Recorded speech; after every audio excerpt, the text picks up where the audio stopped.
मारीच निशाचर द्रोही लय सहाय धावा मुनि लय सहाय धावा मुनि। महाराज की आदेश हो गया हमारे स्वभाव का। और जहां भी यज्ञ हो रहा है यज्ञ को नष्ट भ्रष्ट करो। जितने बाबा लोग मिले इनकी तार वारे उतार करके पटक पटक के मारो। यहाँ की बात नहीं है, यहाँ मत चौंकिएगा, यहाँ तो सब लोग सहयोग कर रहे हैं। आज भी कहीं कहीं विरोध होता है, मारी जो स्वभाव आज भी है, यहाँ नहीं है तो इसका मतलब ये नहीं कि सारे सब। अरे महाराज कहीं कहीं इतना उपद्रव लोग मचा देते हैं कि 9 दिन बिताना मुश्किल हो जाता है। तब उनको हम लोग मारीचे स्वभाव समझते हैं कि आ गए, ये कलयुग वाले मारे स्वभाव हैं। फिर सीताराम महाराज की सुनि मारीच हर निशाचर द्रोही और लय सहाय धावा मुनि द्रोही। बोले सीताराम जी महाराज की। उधर मारीच और स्वभाव अपनी सेना लेकर के आए रहे हैं, इधर हमारे श्री राघवेंद्र सरकार और लक्ष्मण भैया धनुष पर बाण चढ़ा के उनका इंतजार कर रहे हैं। तो आगे मारीच है तो हमारे राम जी ने। अच्छा एक बात बताओ, राम जी क्या नहीं जानते? सब जानते हैं और चाहते तो मारीच को वहीं समाप्त कर देते कि नहीं कर देते? लेकिन मारीच को जानबूझ करके उन्होंने नहीं मारा। क्यों? सोच रहे हैं राम जी की इसको अगर यहां समाप्त कर दूंगा तो अभी इसका एक रोल बाकी है, एक रोल इसका बाकी है। कौन सा रोल? अगर इसे समाप्त कर देंगे तो सोने का हिरण बनकर कौन आएगा? लीला कैसे होगी? ये लीला है। एक बात जान लीजिए, रामचरितमानस में 2 लीला साथ साथ चल रही है। एक तरफ है नर लीला, एक तरफ है नारायण लीला। अब आप कहोगे महाराज 2 लीला साथ साथ कैसे चल रही है? आप खुद फैसला कर लीजिए, हम आपको जज बना रहे हैं सबको। एक बार बताओ, जब राम जी का आगमन हुआ, 4 भुजा से प्रकट हुए, कौशल्या जी के समक्ष प्रकट होना नर लीला के अंतर्गत आता है कि नारायण लीला के अंतर्गत? ये सब न बोले, तुम ही बताओ। हाँ, प्रकट होना नर लीला के अंतर्गत नहीं आता है, प्रकट होना नारायण लीला के अंतर्गत आता है। भय प्रकट कृपाला दीन दयाला कौशल्या हितकारी हर्षित महतारी मुनि मनहारी अद्भुत रूप जारी। अद्भुत रूप से परमात्मा प्रकट हुए थे, तो प्रकट होना नर लीला के अंतर्गत नहीं आता। लेकिन जिस समय हमारे राम जी छोटे से बालक बनकर अब कहीं कहीं रोने लगे, दासियां दौड़ करके आई। रोना किस लीला के अंतर्गत है? नर लीला के अंतर्गत।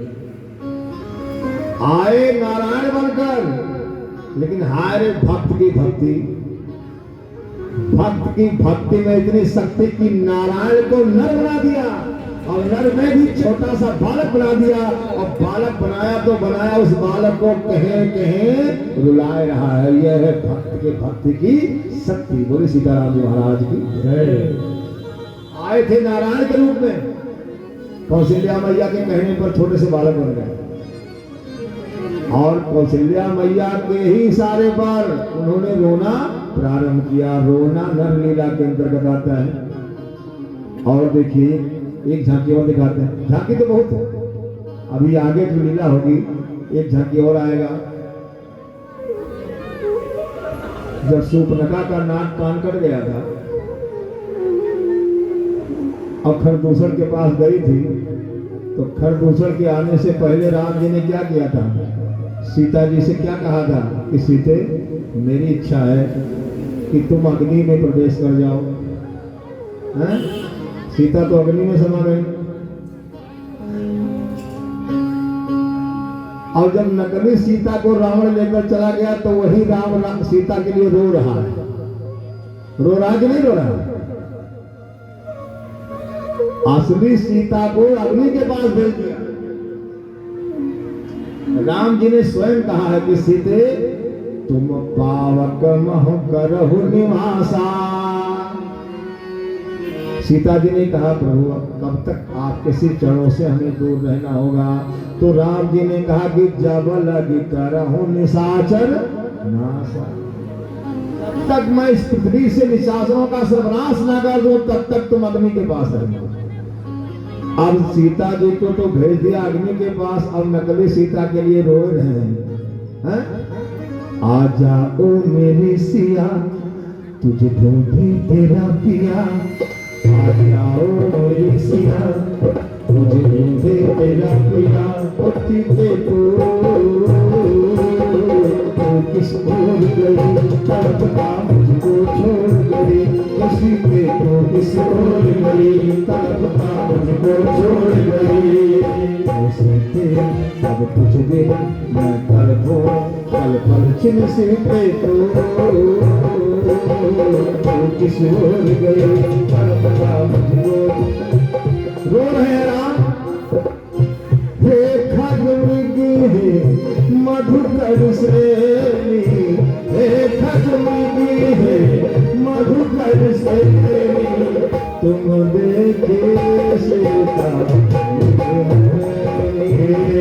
देखी सीता। महाराज की जय। आप बताओ सीता को खुद अग्नि देवता के पास भेज दिए, सीता जी अग्नि में समा गए, अग्नि के पास चले गए। अब नकली सीता का जब हरण हो गया तो राम जी सीता के लिए रो रहे हैं। अब रोना जबकि जानते हैं कि मेरी पत्नी कहाँ है, फिर भी अनजान बन करके रो रहे हैं। तो ये सब लीला नहीं है तो क्या है, नाटक नहीं है तो क्या है? ये केवल हमें और आपको कुछ शिक्षा प्रदान करने के लिए राम जी ने सारी लीलाएं की है। महाराज राम और रावण का जो युद्ध हुआ है, अभी जो सीता जी का हरण हुआ नकली सीता का ही हुआ, लेकिन हुआ तो इसमें भी एक शिक्षा है कि देखो मैं स्वयं राम अपनी पत्नी को जंगल में अकेला छोड़ के चला गया छोटे भैया के सहारे, और छोटा भाई भी छोड़ के चला आया। तो मेरी पत्नी का हरण हो गया।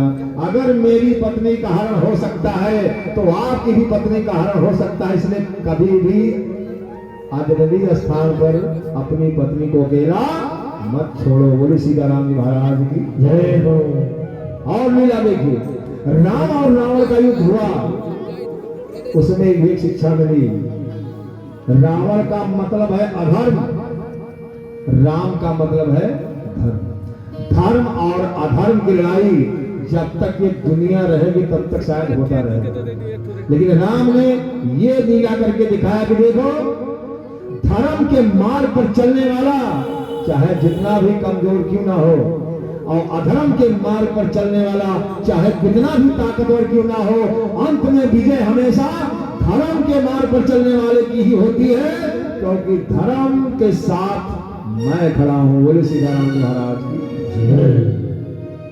अधर्म करने वाला चाहे बहुत बड़ा शक्तिशाली रावण ही क्यों ना हो, और धर्म के मार्ग पर चलने वाला चाहे एक बनवासी ही क्यों ना हो, लेकिन जहां धर्म और अधर्म की लड़ाई होगी विजय हमेशा धर्म की होगी, क्योंकि जहां धर्म है वहीं मैं हूं, और जहां मैं हूं वहीं विजय है। बोले सीताराम महाराज की जय।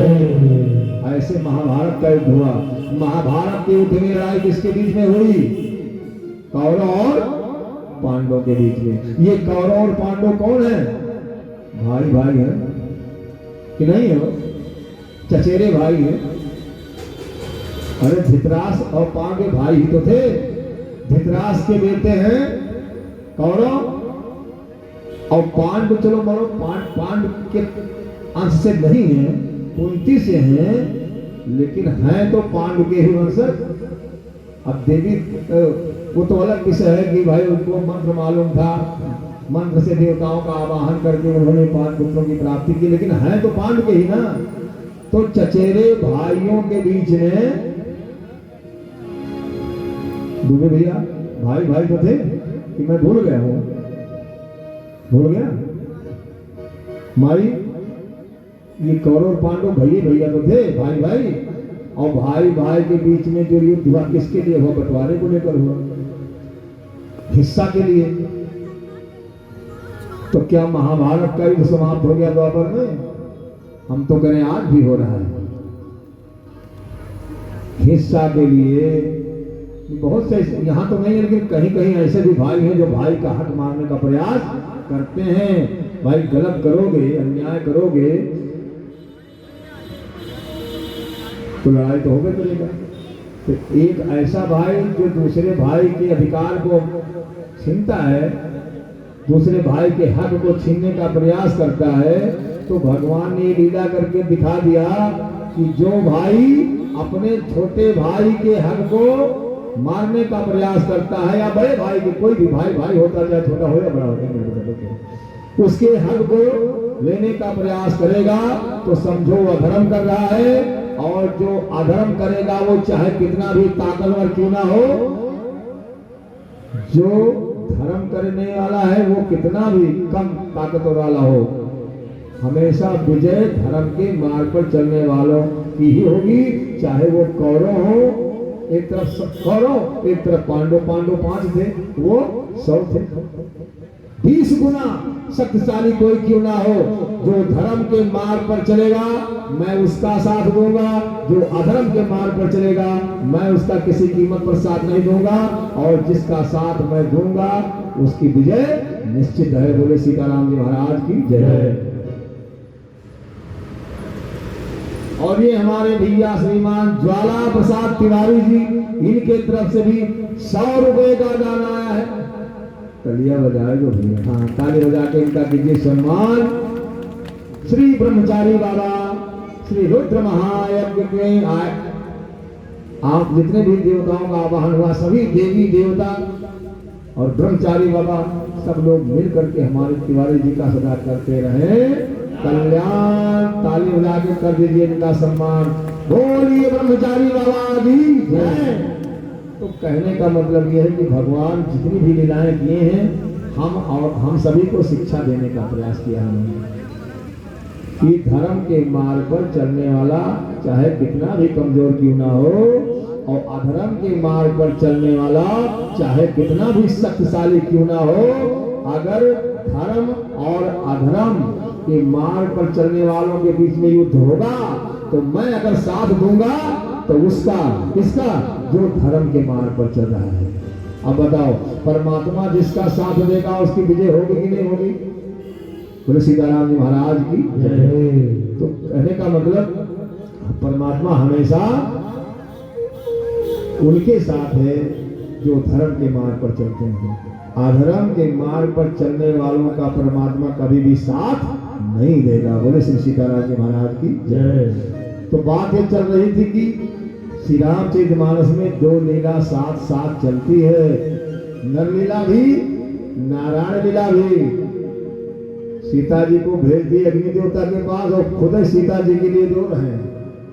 तभी तो भोले बाबा हंसे थे, भोले बाबा हंसे, जय हो सच्चिदानंद, धन्य है आप, धन्य है आपकी लीला। और जब सच्चिदानंद कह करके भोलेनाथ ने प्रणाम किया था हमारे श्री राघवेंद्र सरकार को, बस सती जी के मन में और भ्रम हो गया। तो ये देखो, अगर ये सच्चिदानंद होते तो इनको मालूम नहीं होता कि इनकी पत्नी कहाँ है, है? इसलिए भगवान की लीला पर कभी भ्रम भी नहीं करना चाहिए। लीलाएं दोनों साथ साथ चल रही हैं। जो ज्ञानी पुरुष हैं उनके लिए तो सब नारायण की लीला है, जो थोड़ा नहीं उतने जानकार हैं हमारे जैसे लोग, उनके लिए नर लीला ही काफी है। अगर नर लीला की दृष्टि से देखते हो तो भी आपको लाभ है। हम तो कहें नारायण से ज्यादा नर लीला की दृष्टि से देखोगे तो लाभ ही लाभ है। क्यों? क्योंकि ये सोचने के लिए वो नारायण थे तब उन्होंने रावण को मार दिया, हम तो नहीं मार पाएंगे। तो ऐसा कभी निराश नहीं होना चाहिए। बोले सीताराम जी महाराज की जय हो। वो भगवान थे, तब उन्होंने माता पिता की सेवा की। माता सेवा तो नहीं कर पाए उतना, लेकिन माता पिता का सम्मान करते थे। प्रातः काल उठ के रखना था माता पिता को, नाले माता। अब हम लोग सोचे वो भगवान थे, तब माता जी को प्रणाम करते थे, पिताजी को सुबह उठकर प्रणाम कर रहे थे, गुरु जी को सुबह उठकर प्रणाम कर रहे थे। हम तो साधारण मनुष्य, हम कहाँ कर पाएंगे? तो गड़बड़ नहीं हो जाएगा? वो लीला करके हमें और आपको शिक्षा देने का प्रयास किए हैं। आप ना समझो तो वो क्या करें। बोले सीताराम जी महाराज की जय। माँ के साथ कैसा बर्ताव करना है, बाप के साथ कैसा व्यवहार करना है, गुरु के साथ कैसा व्यवहार करना है, पत्नी के साथ कैसा व्यवहार करना है, भाई के साथ कैसा व्यवहार करना है, सब कुछ। राजा बने तो उन्होंने भी दिखा दिया कि प्रजा के साथ कैसा व्यवहार करना है। बोले श्री सीताराम जी महाराज की जय हो। आइए, मारीच अपनी सेना को लेकर आ रहा है और राम जी सोच रहे हैं कि अगर मैं इसको यहीं समाप्त कर देता हूं तो आगे की लीला कैसे होगी। तो क्या काम किए? ऐसा बाण निकाले। वो ऐसा बाण था जिससे किसी की मृत्यु नहीं होती थी। या यूं समझ लीजिए, बाण निकाले तो बाण के आगे जो लगा होता है नुकीला, वो क्या बोलते हैं? उसको फर कहते हैं। उसको निकाल लिए। अब ऐसा बाण मारे कि दिनों भगवान राम देहि मारा, भगवान राम देहि मारा, दिन भगवान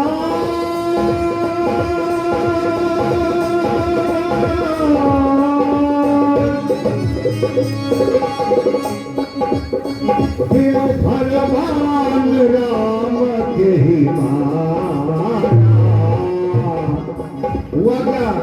वो बाण मारीच को उठाया, कहाँ ले गया?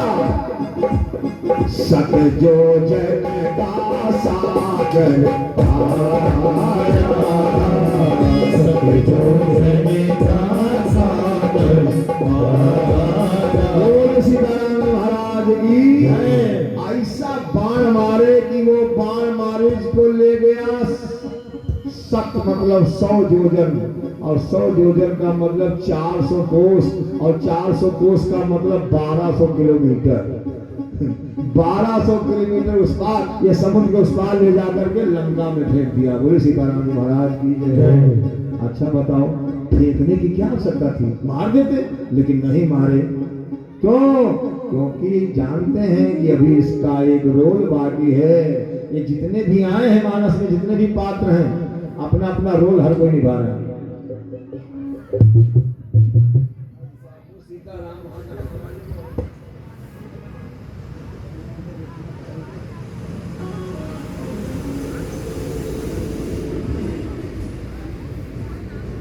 सौम्या दुर्गा अवस्थी, ये प्यारी सी बच्ची है। इस बच्ची की तरफ से आया है 20 रुपए का दान। अब छोटी बच्ची है तो नहीं बजाओगे, क्या बात है? हाँ, ताली बजा के इस बच्ची का भी कीजिए सम्मान। ब्रह्मचारी बाबा इस बिटिया का, इसके मम्मी पापा का, इसके पूरे परिवार का सदा करते रहें कल्याण। बोले सीताराम महाराज की जय। ये हैं हमारे विवेक भैया और शंभू भैया, दोनों भक्तों की तरफ से 20-20 रुपए का दान आया है। अच्छा, ना कहीं तो ना भाई, क्या बात। जो भी दान, आपको तलिया बजाने में क्या दिक्कत? थोड़ा सा उनका मनोबल बढ़ेगा। हाँ, ऐसे बजा लिया करो। और ब्रह्मचारी बाबा दोनों बच्चों का सदा करते रहे कल्याण। जय हो सीताराम जी।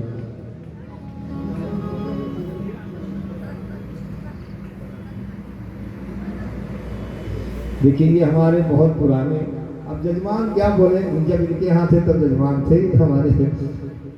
हम आपके यहाँ कादीपुर में यज्ञ हुआ आज के 10-12 साल पहले, शायद इतना हुआ होगा, अंदाजा लगा लें। लगातार 3 वर्षों तक हम आए हैं कादीपुर में। ये बोलते हैं बरदही बाजार वहाँ लगता है। उस समय जजमान की भूमिका में ये मिश्रा जी रहते थे। एक दिन आए थे मिलने, लेकिन दिन में चले गए थे। आज ब्रह्मचारी बाबा ने इनको बुला लिया कि कितना भी ठंडी हो महाराज, आना तो पड़ेगा। आए और बड़े ही प्रेम के साथ 100 रुपए का दान प्रदान कर रहे हैं। नाम इनका आप लोग जानते हैं कि बता दें? ये हमारे परम आदरणीय सम्मानी, लेकिन हमको शक है थोड़ा, ये नाम शायद हम पंडित जी के बेटे का है कि नहीं, आपे का है, कृष्ण मुरारी मिश्रा। थोड़ा हम दिमाग नहीं काम कर रहा है कि इनका नाम है, इनके नहीं, इन्हीं का नाम है। हाँ, बेटे का नाम राधे रमण है। जय हो, याद आ गया। बोले सीताराम जी महाराज की। परम आदरणीय परम सम्मानीय श्री कृष्ण प्रसाद मिश्रा जी जो कादीपुर से चल करके आए हैं, इनके कार्यक्रमों द्वारा श्री रुद्र महायज्ञ में 100 रुपए का दान प्रदान हो रहा है। ताली बजा के इनका सम्मान करती ब्रह्मचारी बाबा हमारे मिश्रा जी का, इनके पूरे परिवार का सदा कल्याण करते रहे। जय श्री राम, जय श्री राम। तो ध्यान दीजिए, ऐसा बाण मारे। हाँ महाराज, देखिए आपके इलाके में भगवान के दया से मैं 20 बरस से आ रहा हूँ। ये प्रभु की कृपा है। जानता कुछ नहीं हूँ, कुछ नहीं जानता, कोई ज्ञान नहीं मेरे पास, ना कोई बहुत बड़ा पंडित हूँ ना, अरे और बड़े बड़े एक से बड़े बड़े बाबा लोग आए हैं, मैं क्या हूँ, लेकिन है ईश्वर की कृपा। कुछ इधर से संबंध जुड़ा है 20 वर्ष से। 6 साल तो शायद यहाँ भी पूरा हो रहा है। बोले सीताराम जी महाराज की जय। लेकिन ये है कि शायद होंगे कुछ ऐसे तो नहीं बोलेंगे। बोले सीताराम जी महाराज की जय हो। तो भगवान की कृपा है, आप भगवान की कृपा बसर ऐसे ही बरसती रहे। हम अपने ऊपर भी चाहते हैं कि उनकी कृपा बरसती रहे और आप लोगों पर भगवान की कृपा बरसती रहे, सबके जीवन में आनंद बना रहे। क्यों? क्योंकि सीताराम जी से जिनका संबंध है,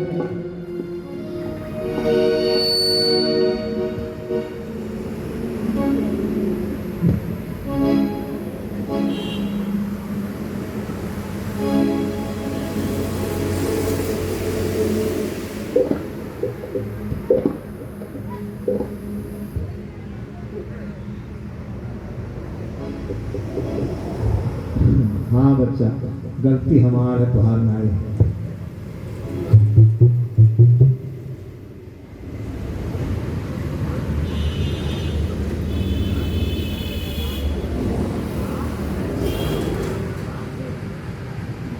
ये देखिए भैया, लखनऊ से आ गए भैया हमारे भैया श्री राम सिंह जी, लखनऊ से हैं।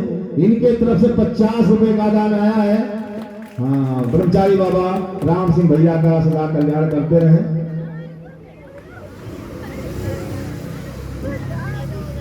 और अंश भैया ये भी लखनऊ से हैं, इनके तरफ से भी 100 रुपए का दान है। ताली बजा के सम्मान कर दो भैया। भगवान का कल्याण करे, सबकी मनोकामना पूर्ण करें। महाराज यहाँ सब करिए, कुछ कथा सुनो। यज्ञ की रक्षा करने के लिए आए और यज्ञ की रक्षा उन्होंने की। तो यज्ञ की रक्षा के लिए तो निकले हैं, तो एक यज्ञ और शुरू होने वाला है। कहाँ होगा? जनकपुर में। वो कौन सा यज्ञ है? बोले धनुष यज्ञ है। बोले सीताराम जी महाराज की जय। अब धनुष यज्ञ वो कैसा यज्ञ है? बोले जो महाराज जनक हैं, उनकी पुत्री का नाम है सीता।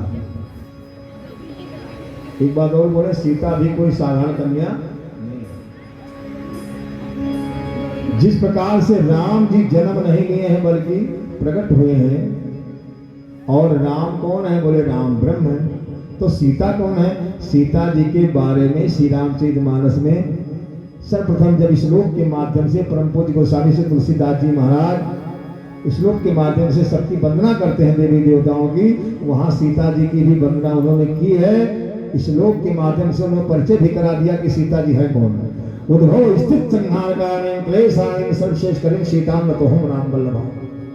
सृष्टि के जो तीनों कार्य हैं, उत्पत्ति, पालन और संहार, जिस शक्ति से होते हैं उस शक्ति का नाम है भगवती सीता। राम जी ने भी परिचय कराया। श्री रामचरितमानस के अंदर भी चौपाई के माध्यम से बताया गया है सीता जी का परिचय कि आदि सक्त जहि जग उपजाया सो अवतरे ही मोर ये माया। ये परमात्मा कहते हैं कि दुनिया वालों ये मत समझना कि सीता कोई साधारण कन्या है। सीता आदि शक्ति है, जगत जननी है, जगदम्बा है, महामाया। ध्यान देना, आदि शक्ति यही जग उपजाया, जिसके इच्छा मात्र से सृष्टि की उत्पत्ति, पालन और संहार के कार्य हो रहे हैं। अब राम ब्रह्म है तो सीता ब्रह्म की माया है, राम ईश्वर है, सीता उनकी शक्ति है, राम भगवान है तो सीता उनकी भक्ति है। बोले सीताराम जी महाराज की जय। अब लीला के अंतर्गत वो भी असली कारण नकली सीता का हरण हुआ, वरना इस संसार में कौन सी ऐसी शक्ति है जो सीता का हरण कर सकती है कोई शक्ति? बोले श्री सीताराम जी महाराज की जय। अब ध्यान दीजिए, जनकपुर में एक धनुष है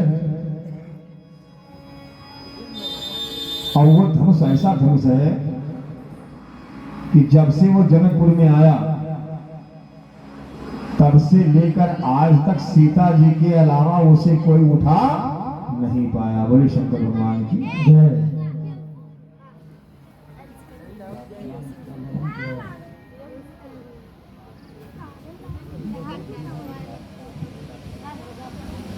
राजकुमार मिश्रा भैया जो बरईपुरवा के हैं, इनके तरफ से 50 रुपए का दान प्रदान हो रहा है। हाँ, बिना कहे बजा दिया कीजिए थाली। ब्रह्मचारी बाबा राजकुमार मिश्रा भैया का, उनके पूरे परिवार का कल्याण करें। बोले श्री सीताराम जी महाराज की जय। अब वो धनुष कहां से आया, कैसे आया, कौन लाया, क्यों लाया, इस पर भी अलग अलग विद्वानों का अलग अलग मत है। बच्चा बैठ जाओ। अब जिसको जहां जैसा लिखा मिला वो लोग बताते जा रहे हैं, हमको जो मिला है वो हम आपको बता रहे हैं। बोले सीताराम जी महाराज की जय। मतलब ये बात श्री राम जी मानस में नहीं लिखा है, बहुत सी ऐसी बातें हैं जो श्री राम जी मानस के अंदर छुपा दी गई है, उसको बताया नहीं गया है, क्योंकि इसका नाम है श्री रामचरितमानस। इसमें विशेष करके श्री राम जी के चरित्र पर प्रकाश डाला गया है।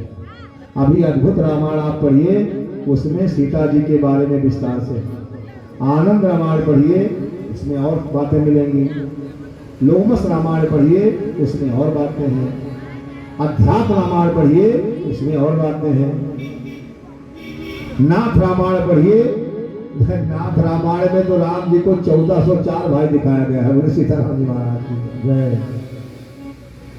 आनंद रामायण में दशरथ जी के पास 360 रानियां हैं। हाँ, अब इसलिए कहा ना कि हरि अनंत हरि कथा अनंता, कहा सुने वो सब संतता।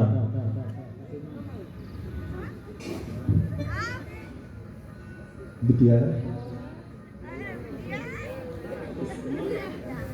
सुमन तो बच्ची का ही नाम होगा, तो ये एक बच्ची की तरफ से 50 रुपए का दान आया। इस बच्ची का नाम है सुमन, तो सुमन बच्ची की तरफ से 50 रुपए का दान।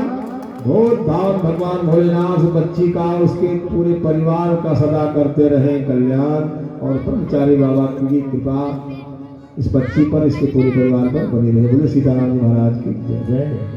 ध्यान देना, तो अलग अलग पुराणों में अलग अलग मत दिया गया है।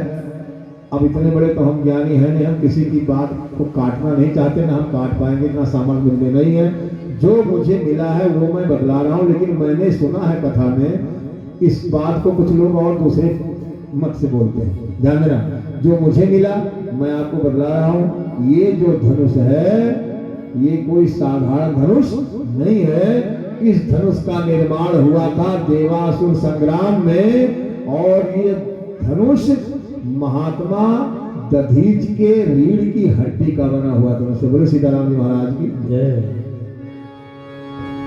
इस धनुष की विशेषता भी है महाराज, ये धनुष जिसके पास रहेगा इस पृथ्वी पर क्या तीनों लोक में ऐसा कोई नहीं है जो उसे पराजित कर सके।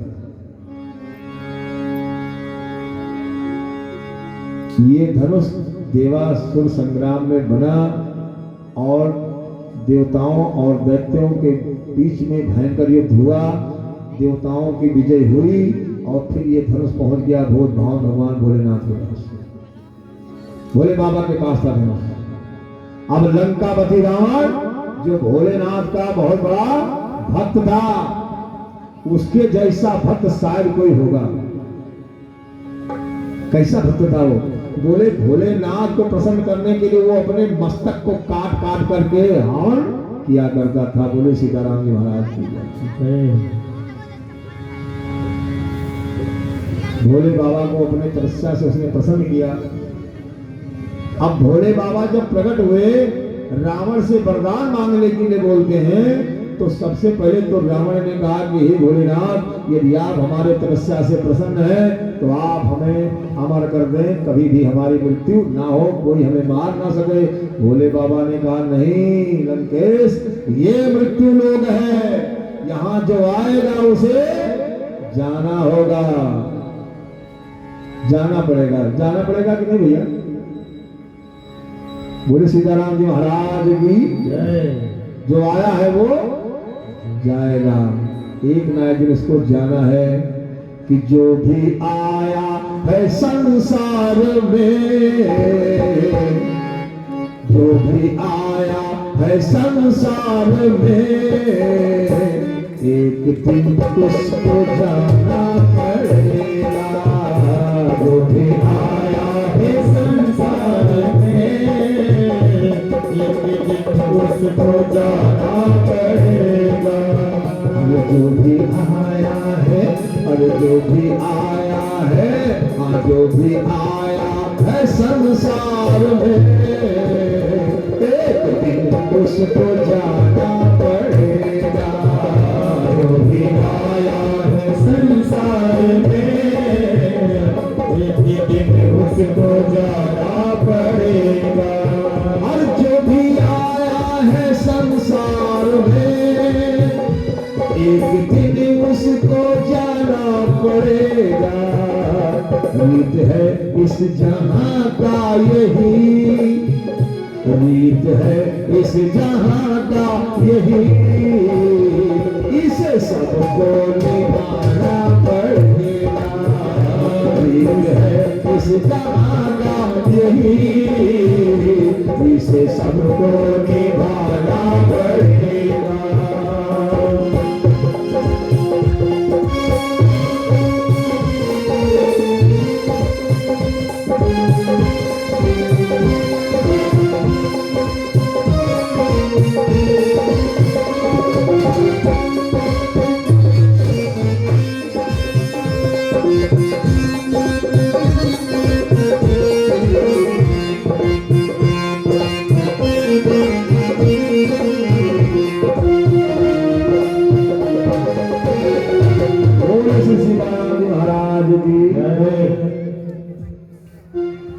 गलत बोल गए शायद, जाना पड़ेगा हो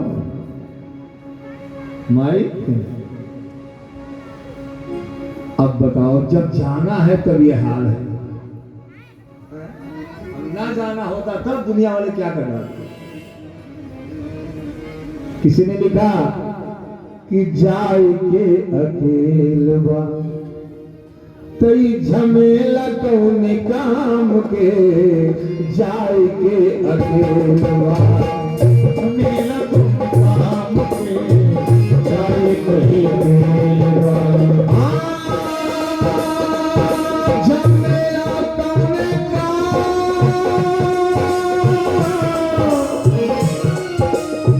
झमेला कौन काम के, झमेला कौन काम के, अकेले जाओगे कि कोई जाएगा साथ में? नहीं जाएगा। कोई जाए या ना जाए, लेकिन मेरी माँ तो मेरे साथ जाएगी। जाएगी? नहीं जाएगी। मेरा बाप जाएगा, जाएगा? अच्छा बाप जाए या ना जाए, मेरी पत्नी तो जाए करेगी, जाएगी। उसको अग्नि को साक्षी मानकर हम साथ फेरा लगाकर अपना जीवन साथी बना के लाए, जाएगी? नहीं जाएगी।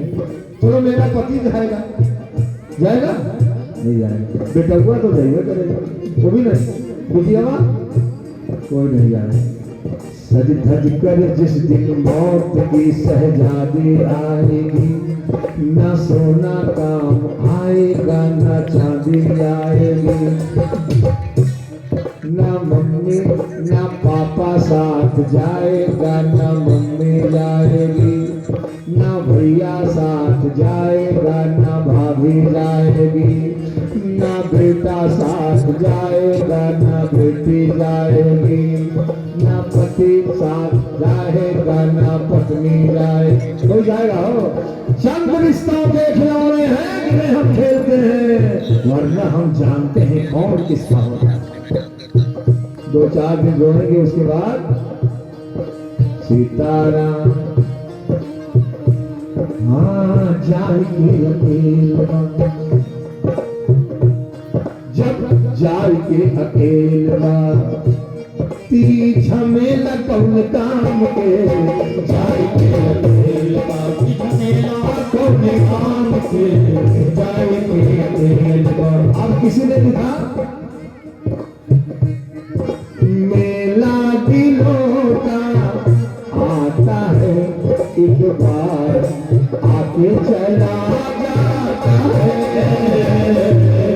मेला दिलों का आता है एक बार, आके चला जाता है। मेला दिलों का आता है एक बार, आके चला जाता है।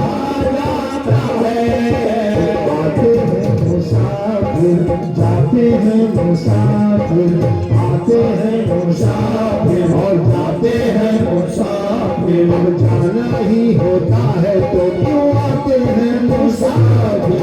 मेला दिलों का आता है एक बार, आके चला जाता है। मेला दिलों का आता है एक बार, आके चला जाता है। इस दुनिया की रीत यही है, रीत ये सबको निभाना पड़ेगा, जो भी है आया उसे जाना पड़ेगा। भोले बाबा ने रावण को सब समझाया तो रावण के समझ में बात आ गई, तो रावण ने कहा ठीक है महाराज, आप हमें अमर नहीं कर सकते, कोई बात नहीं, हमने सुना है आपके पास कोई धनुष है, ये धनुष ये दे दो। भोलेनाथ ने कहा ठीक है दे दो भाई। क्यों? क्योंकि तपस्या किया है ना, देना पड़ेगा। लेकिन धनुष देते देते भोले बाबा ने समझाया कि लंकेश दे तो रहा हूं धनुष, लेकिन एक बात जान लेना, इस धनुष को अगर तुमने कहीं पृथ्वी पर रख दिया तो दोबारा इसे उठा नहीं पाओगे। और दूसरी बात, इस धनुष को लेकर के तुम लघु शंका या दीर्घ शंका भी नई रास्ते में कर सकते हो। और तीसरी बात, अगर ये धनुष तुम्हारे लंका में पहुंच गया तो तुम्हारे लंका पर कभी कोई विजय प्राप्त नहीं कर सकेगा, कोई नहीं कर सकेगा, चाहे नर हो चाहे नारायण ही क्यों ना हो। बोले सीताराम जी महाराज की। तब तो रावण और गदगद हो गया। अरे महाराज, क्या आपको मेरे भुजाओं पर विश्वास नहीं है? भूल गए आप? एक बार मैंने आपके इस कैलाश पर्वत को आपके समेत इन्हीं भुजाओं से उठाया था। ये धनुष क्या चीज है महाराज? आप दीजिए धनुष, सत्य कहता हूं महाराज, इस धनुष को मैं यहाँ से उठाऊंगा और अपने लंका में ही ले जा करके रखूंगा। बोले शंकर भगवान की। भोलेनाथ धनुष को दे दिया। अब धनुष को रावण लेकर के आकाश मार्ग से चला। अब जब आकाश मार्ग से धनुष को लेकर के चला, अरे तो देवताओं में हाहाकार मच गया कि तो बड़ा अनर्थ हो गया। कुछ ही समय के बाद रामावतार होने वाला है और देवता लोग आपस में विचार विमर्श कर रहे हैं कि हम लोगों को भी अवतार लेना है। ये जितने बंदर वंदर हैं भालू वालू, ये सब देवताओं के अंश हैं, देवताओं का अवतार हुआ। बोले शंकर भगवान की। अगर अब देवता लोग आपस में विचार विमर्श कर रहे हैं कि अगर ये धनुष लंका पहुंच गया तो किसी भी कीमत पर प्रभु श्री राम लंका पर विजय प्राप्त नहीं कर पाएंगे, तो क्या किया जाए। अब सब देवता पहुंच गए विष्णु भगवान के पास।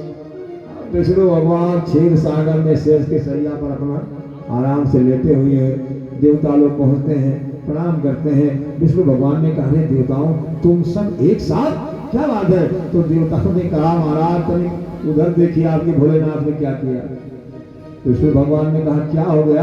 अरे बोले महाराज आप खुद ही देख लीजिए, भोलेनाथ ने वो धनुष जो देवासुर संग्राम में बना था, महात्मा दधीच के रीढ़ की हड्डी का वो धनुष भोले बाबा ने लंकापति रावण को दे दिया। अब आप बताइए, कुछ समय के बाद रामावतार होने वाला है और राम रावण का युद्ध होगा। अगर ये धनुष लंका में पहुंच गया तो क्या राम रावण पर विजय प्राप्त कर पाएंगे? विष्णु भगवान ने कहा, बात तो बिल्कुल सत्य है, लेकिन वारे भोलेनाथ इतने भोले हो। अब भोले तो ही है, भोले बाबा भोले कि नहीं हो? भोले भी हैं, और भोले बाबा को इतना कोई क्रोधी भी नहीं है, भोले भी हैं। इसलिए कभी कभी पार्वती जी कहती है कि मेरा भोला भाला भोला, कितना भोला भाला है। हाँ, मेरा भोला भाला भोला, कितना भोला भाला है। मेरा भोला भोला भाला, कितना भोला है। हाँ, मेरा भोला भाला भोला, कितना भोला भाला है। मेरा भोला भाला भोला, कितना भोला भाला है। सूरत इनकी है भोली भाली, सूरत इनकी है भोली भाली, और दिल भी भोला भाला है। सूरत इनकी भोली भाला, दिल भी भोला भाला है। सूरत इनकी भोली भाला, दिल भी भोला भाला है। ये देवी पार्वती कह रहे हैं कि मेरा भोला कितना भोला है। जो भी कोई तपस्या करके जो भी इनसे चाहे वो मांग लेता है। अभी देखिए एक राक्षस ने मांग लिया था कि जिसके सर पर हाथ रखो वही जल जाए, और भोले बाबा देते थे कि नहीं, ये आगा पीछा नहीं विचार करते। ये भोले हैं, लेकिन रावण क्या कहता है, अरे भोले नहीं है मेरे भोलेनाथ। जटाटवी गलच्चल प्रवाह पावितस्थले कलेवलं विलंबिता भुजंगतुंगमालिका।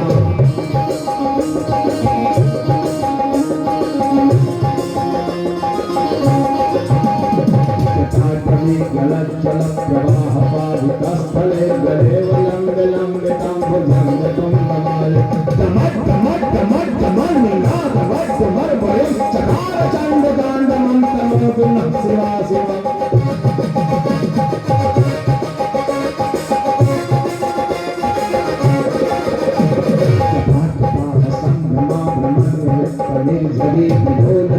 वल्लरी विराजमान मूर्धनि।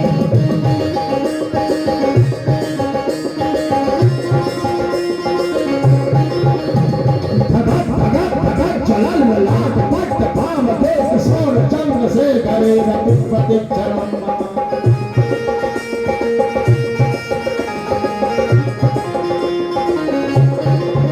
लेकिन माता रानी कहती हैं, मेरा भोला भाला भोला, मेरा भोला भाला भोला, मेरा भोला भाला भोला, मेरा भोला भाला भोला, मेरा भोला। भोले शंकर दयालु से बढ़कर, भोले शंकर दयालु से बढ़कर देवता को आने। भोले शंकर भोले शंकर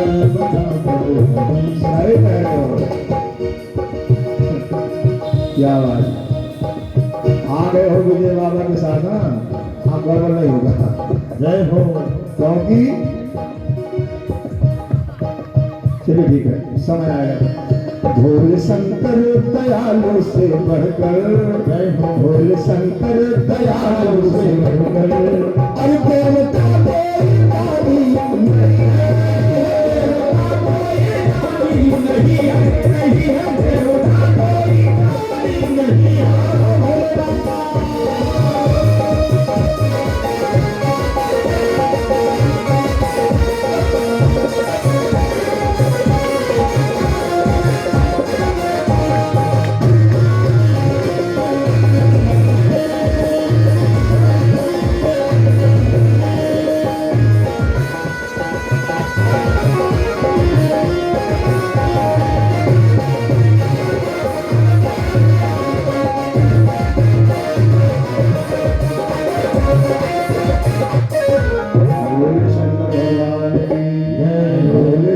दयालु से बढ़कर देवता कोई दानी नहीं है। ऐसा ऐसा वरदान दे देते हैं कि विष्णु भगवान को परेशान होना पड़ता है। जब भस्मासुर को वरदान दिए थे तो कौन आया था? विष्णु भगवान आए थे। वरदान देते हैं ये और झेलना पड़ता है विष्णु भगवान को। आज फिर दे दिए, अब रावण को घर से दे दिए, अब क्या करें? आप विष्णु भगवान सुनते हैं तो अब जाना तो पड़ेगा। तो देखिए अब कहीं कहीं कुछ लोग बता रहे हैं कि वहां देवराज इंद्र आए थे ब्राह्मण बनकर। मैं दोनों बात आपको बता रहा हूं। मैंने कथा में सुना एक महाराज जी जो बहुत बड़े महाराज हैं, वो बता रहे थे कि देवराज इंद्र आए थे। फिर हमको मिला कि विष्णु भगवान स्वयं आए। बोले शंकर भगवान की जय। अब चाहे इंद्र को मान लो और चाहे विष्णु भगवान को मानना, आपको ध्यान देना। विष्णु भगवान एक ब्राह्मण का रूप बनाते हैं सबसे। अब वो आकाश मार्ग से आ रहा है रावण, जनकपुर के सिधाई में पहुंचने वाला है। विष्णु भगवान ने एक माया रची, ऐसी माया रची कि रावण को लग गया लघुशंका। बोले शंकर भगवान की जय। रावण ब्राह्मण है, विद्वान है, पंडित है, ज्ञानी है, कर्मकांडी भी है। थोड़ा उसके अंदर अहंकार आ गया था और कुछ श्राप भी है। किसका? सनक सनंदन सनातन सनत कुमार का। इसलिए अब राक्षसी स्वभाव उसके अंदर है। वरना रावण जैसा विद्वान उस समय इस धरती पर केवल एक थे, वो थे महाराज जनक। वरना रावण के टक्कर का विद्वान दूसरा कोई नहीं था, महाराज जनक के रावण। बोले शंकर भगवान की जय। ध्यान दीजिए,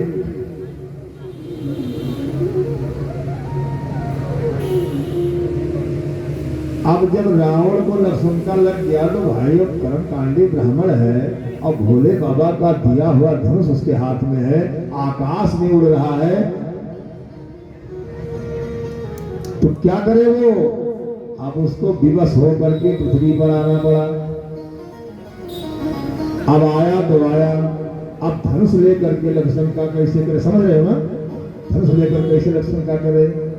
अब इधर उधर देख रहा है कि अगर कोई आ जाता तो थोड़ी देर के लिए धनुष उसको पकड़ा देता, अब मैं लक्ष्मणका से निवृत्त हो जाता, उसके बाद फिर मैं लंका चला जाता। क्योंकि भोले बाबा ने कहा था पृथ्वी पर रख दोगे तो उठा नहीं पाओगे, तो पृथ्वी पे तो रखना नहीं है, किसी ना किसी के हाथ में देना है। अब कोई दिखाई नहीं पड़ रहा है। इतने में विष्णु भगवान स्वयं एक ब्राह्मण का रूप बना के बूढ़े ब्राह्मण का जा रहे हैं। रावण की दृष्टि पड़ गई, आवाज लगा, हे ब्राह्मण देवता तनिक इधर आओ। अब रावण बुलाया, कोई ना आए, आना पड़ा क्योंकि है एक ब्राह्मण के रूप में। हाथ जोड़ करके, महाराज क्या आज्ञा है? रावण ने कहा घबराओ नहीं, थोड़ी देर के लिए धनुष को संभालो, मैं लक्ष्मणका से निवृत्त होकर आ रहा हूं। अब उस बूढ़े ब्राह्मण ने ले लिया धनुष। अब रावण ने जनेऊ निकाला, कान पे चढ़ाया, कुछ दूर जाकर बैठ गए। तो जो कर्मकांडी ब्राह्मण है वो लक्ष्मणका करते समय या दीर्घ शंका करते समय बोलेंगे नहीं। जब जनेऊ होता है तो ये बात बतलाई जाती है।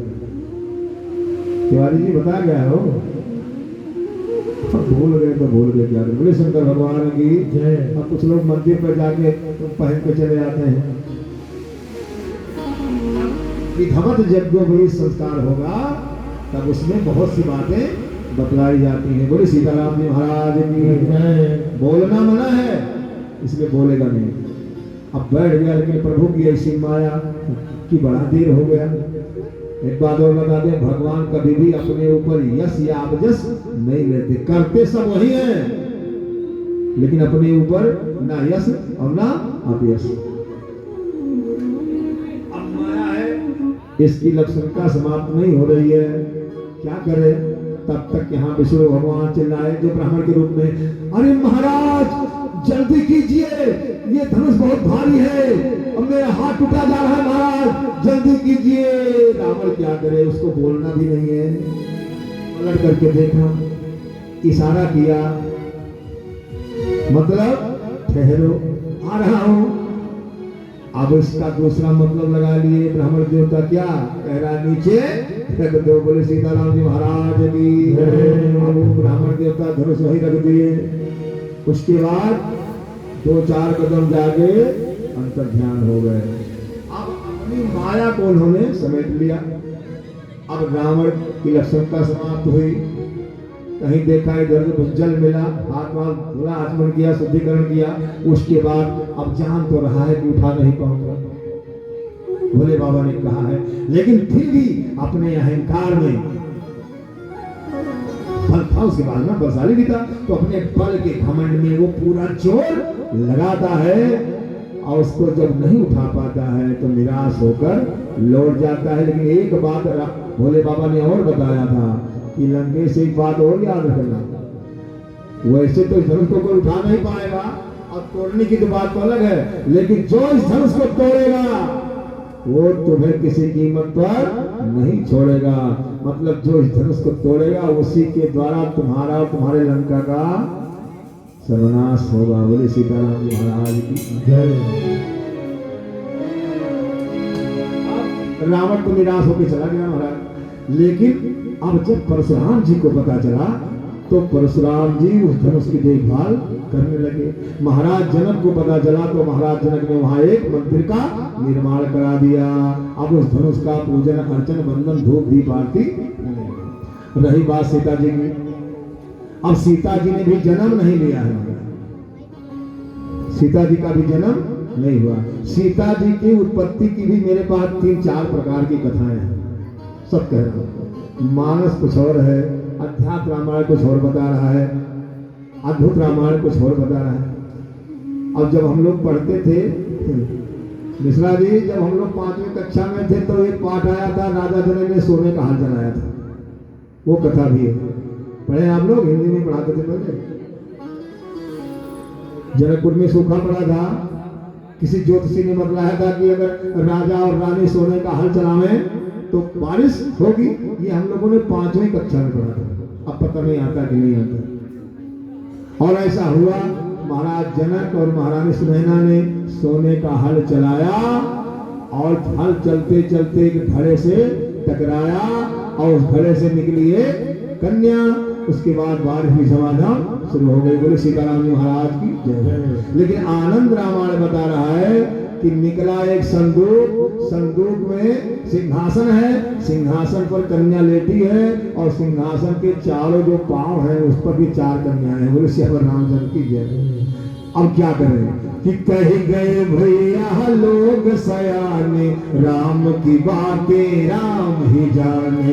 कह गए भैया लोग सयाने, राम की बातें राम ही जाने। कह गए भैया लोग सयाने, राम की बातें राम ही जाने। कह गए भैया लोग सयाने, राम की बातें राम ही जाने। और राम का नाम लो,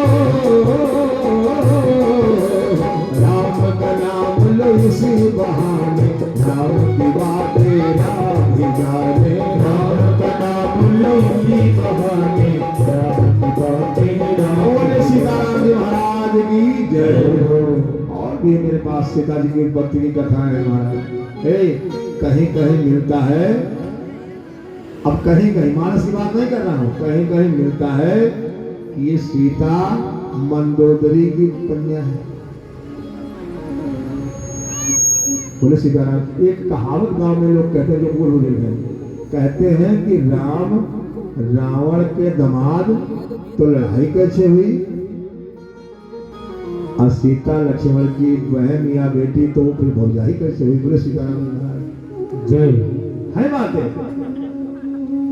दुबे जी चौंक करे क्या हो, चौंक रहे हो, चौंको मत। बात हम देखे 3-4 हमारे पास जितनी कथा है मैं आपके सामने थोड़ा थोड़ा रख रहा हूँ।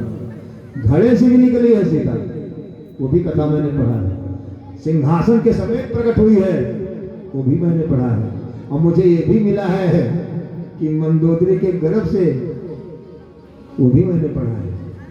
और ये भी पढ़ा है कि ऋषियों मुनियों के रक्त से है वो, रावण कर लेता था ऋषियों मुनियों से खून का।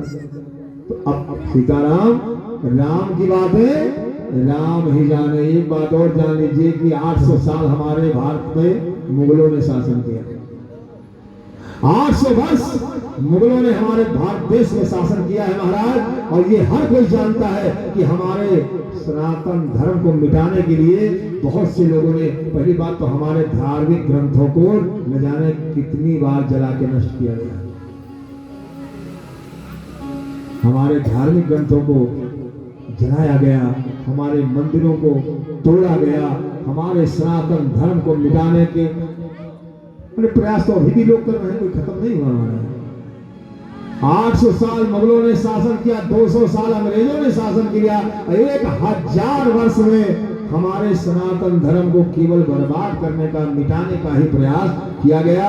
हमारे धार्मिक ग्रंथों से भी छेड़छाड़ की गई है। जो जला दिए गए वो जला दिए गए, जो नहीं जलाए गए उसमें भी इस प्रकार की बातें कहीं कहीं लिख दी गई कि हम लोग भी धर्म संकट में पड़ जाते हैं कि क्या ये बात सत्य है। मिलावट कर दिया गया महाराज। अब क्या बताएं, कभी कभी जब याद आ जाता है तो कलेजा बिल्कुल फटने को हो जाता है। आज अगर हम आप जिंदा हैं, अपने सनातन धर्म में हैं, तो इसके लिए न जाने कितने हमारे भारत के देशभक्तों ने, सनातन प्रेमियों ने अपनी जान की बाजी लगा दी है, कुर्बानी दे दी है। एक बेटियों को अभी देखिए, लक्ष्मीबाई हैं, बुंदेले हर बोलों के मुख हमने सुनी कहानी थी, खूब लड़ी मर्दानी वो तो झांसी वाली रानी थी। एक वो झांसी वाली रानी लक्ष्मीबाई जिसने अपने धर्म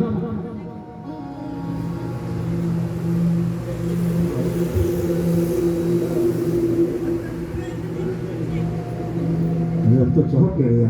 अमरजीत भैया के तरफ से 10 रुपए का दाना है भैया, ताली बजा के सम्मान कर दीजिए। तो पर्दा के पीछे से बोले, हम चौंक के, हमने गाड़ी बाप रे बाप, हमने कुछ गलत तो नहीं बोल दी? गलत बोल रहा हूँ? गलत नहीं है। हाय प्रीत जहां की रीत सदा मैं गीत वहां के गाता हूँ, भारत का रहने वाला हूँ, भारत की बात सुनाता हूँ। एक समय वो था, लक्ष्मीबाई ने अपने भारतीय संस्कृति को बचाने के लिए, अपने सनातन धर्म को बचाने के लिए क्या किया है आप लोगों ने पढ़ा होगा। जमाना इतना बदल गया है कि आज की कोई बिटिया लक्ष्मीबाई नहीं बनना चाहती। कड़वा है लेकिन सत्य है।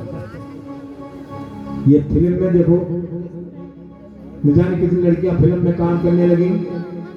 मैं मोबाइल चलाता हूं, मुझे मालूम है, ये नहीं कि मैं नहीं चलाता हूं, चलाता हूं, मुझे भी मालूम है कि क्या हो रहा है। अब वो कहानी हो गई, आ बैल मुझे मार,